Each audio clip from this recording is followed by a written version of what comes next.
Vous vous demandez certainement que vient faire le terme ingénierie avec sa connotation physique et mécanique à côté du terme bonheur, cet horrible mot qui fait couler tant de larmes, comme le dit la formule paradoxale de Flaubert.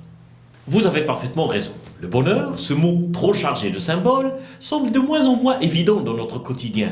Notre combat semble devenir celui de combattre le malheur et l'échec que celui de construire le bonheur et l'excellence. Le bonheur brille peut-être dans nos vies que sous une forme inconditionnelle, ou peut-être par son absence. Il faut dire que l'alchimie du bonheur continue toujours d'être l'apanage des sages, de gourous, dont les réponses, quand elles sont pratiques, ne s'accordent toujours entre elles, laissant beaucoup de place à des pratiques plus ou moins insipides, parfois illusoires.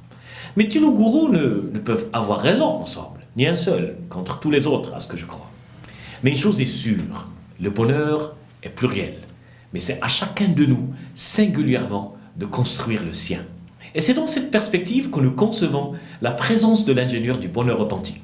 Par sa posture et son savoir, nous voulons qu'il apporte la rigueur de la science et la beauté de l'art à la construction personnelle de son maître d'ouvrage. Derrière le terme ingénierie, il y a donc un message. C'est celui de rompre avec la recherche de recettes miracles et de formules ésotériques, en prenant à bras le corps les apports de la psychologie scientifique, des neurosciences, des approches humanistes et de la psychologie positive, et bien d'autres approches qui s'attachent toutes fermement à la rigueur et au pragmatisme. À travers cette certification, nous voulons contribuer à l'apparition d'une nouvelle communauté de professionnels de la relation d'aide.